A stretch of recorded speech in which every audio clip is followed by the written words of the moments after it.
Hello and welcome to Joy in Our Town. I'm Cheri Duckworth, and joining me today is Mr. John Carter, founder and executive director for the Turner 12.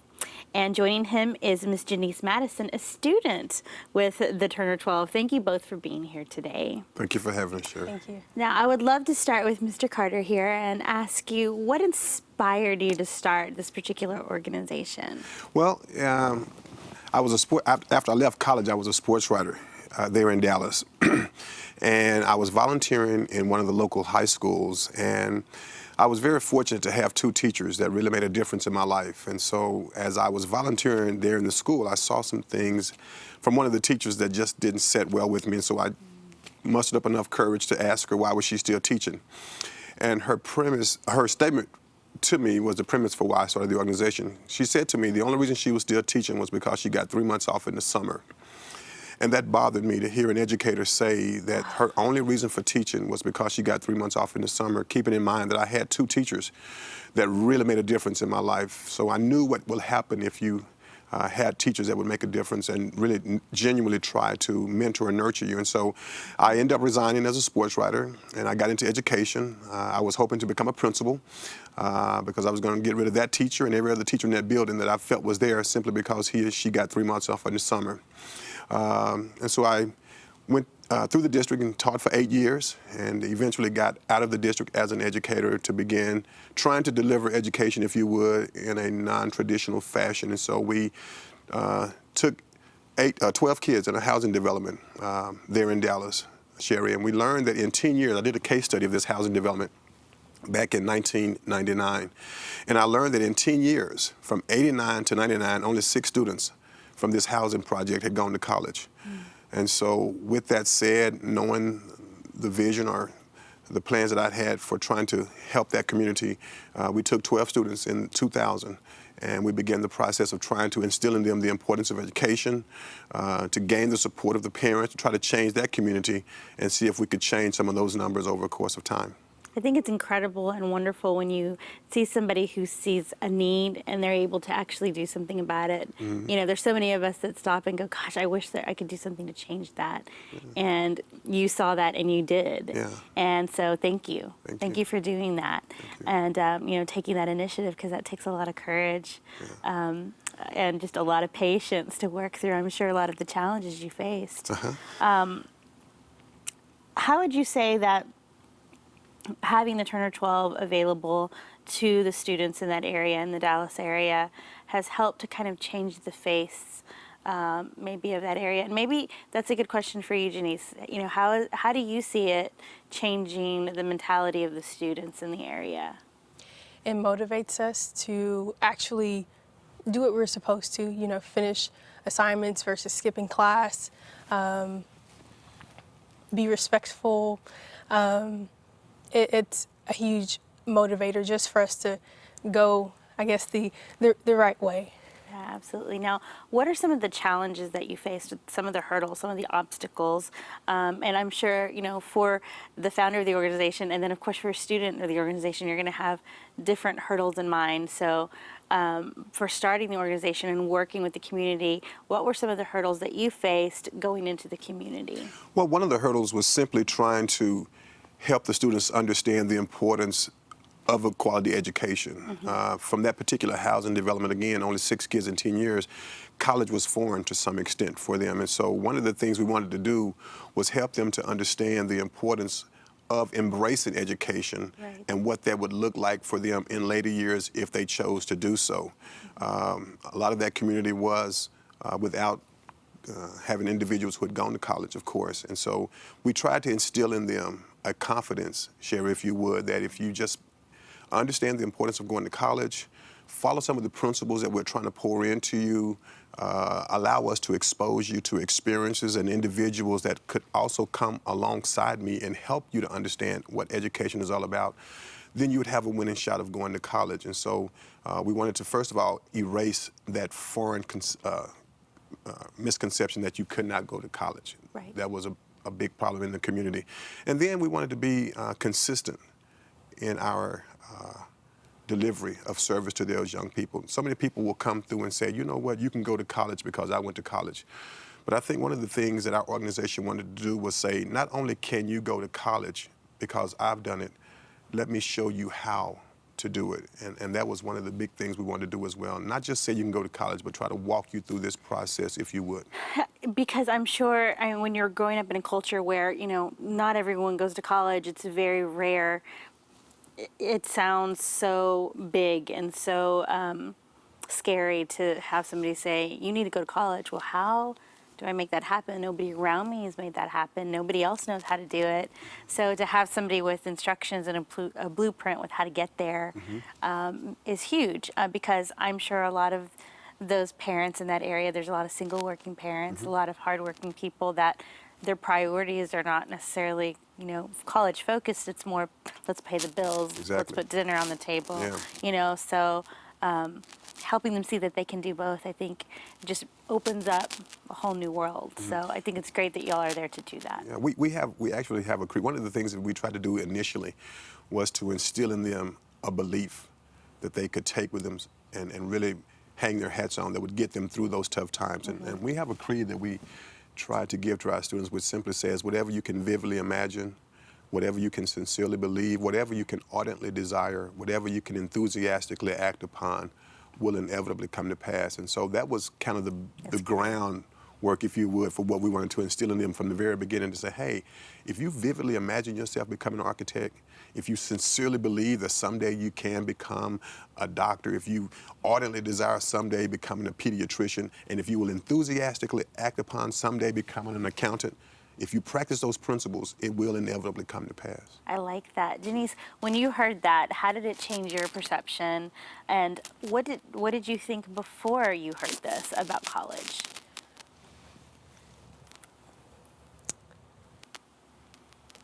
Well, college was sort of foreign to me. My parents didn't go to college with my mom. She went to community college, but she didn't finish.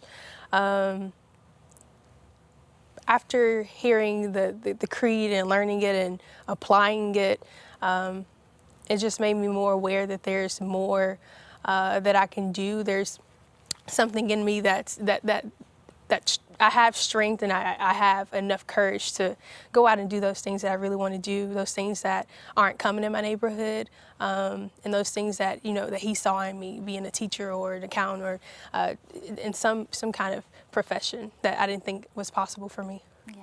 And so how have you taken what you've learned and applied it to your life, and where are you today? Well, currently I am a junior finance major at the University of Texas at Arlington. With the help of the Turner 12. One of the quotes that I took from high school that I learned from him is, don't wait for things to happen, make things happen. And it's helped me. I use it a lot with a lot of things. I use it in classroom settings when I want to ask a question to a professor during his lecture. If there's something he explained that I didn't understand, I get nervous asking that question. And a lot of students, are afraid to raise their hand in front of hundreds of students to ask a simple question. But just remembering that quote, gives me the courage to say, hey, professor, could you explain that a little bit further? And I've used that quote in my efforts to learn what to do to study abroad. This fall, I'll be studying abroad in Costa Rica for the full semester. And so it's very time consuming and it requires a lot of work.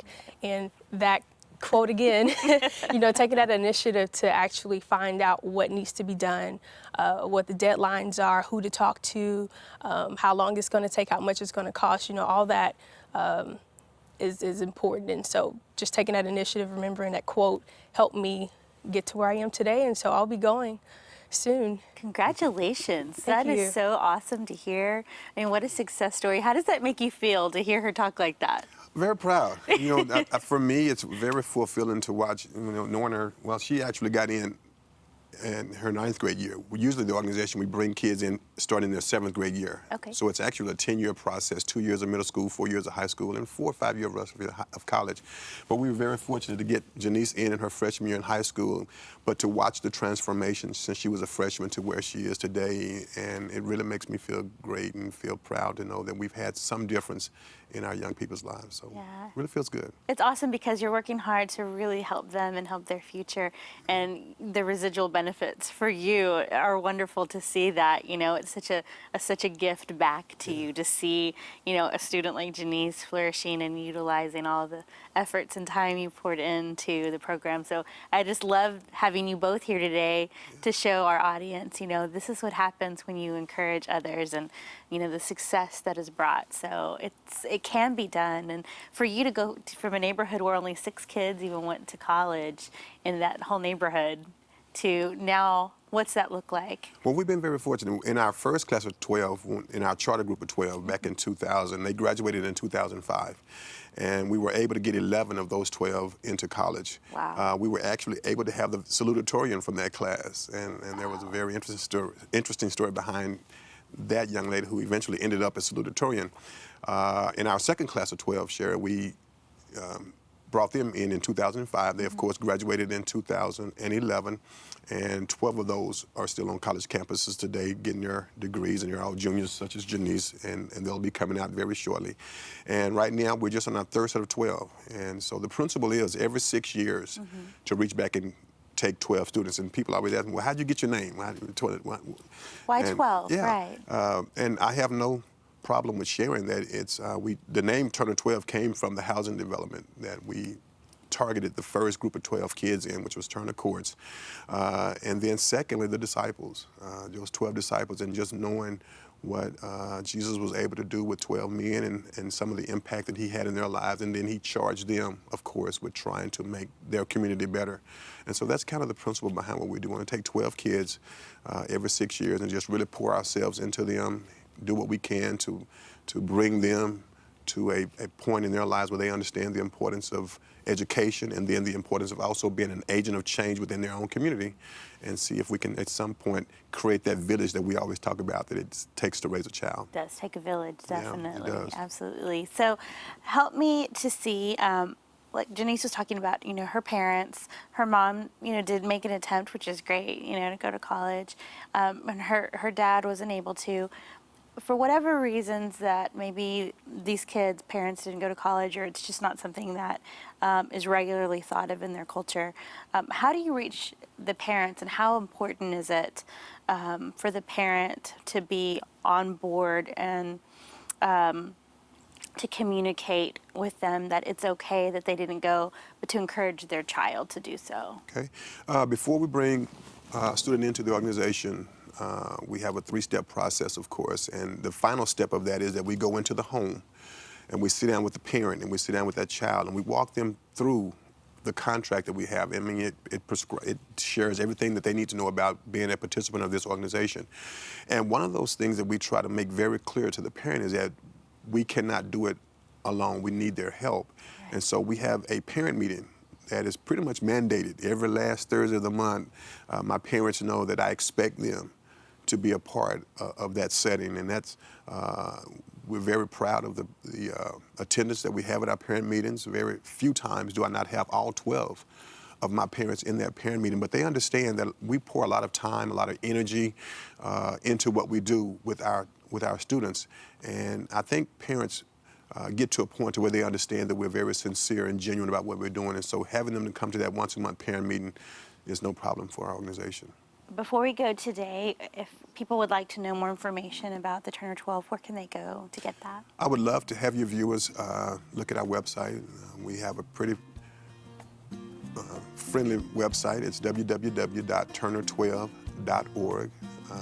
We have 2 big functions that are coming up that we would love to have your viewers to be a part of. We have a steak night that we're doing, and we also have a golf tournament we're doing in September. That's great. Well, hopefully you all will look at the website, and we'd like to thank you for watching us here at for being here with us here at Join Our Town, and for you all watching us today. Thank you.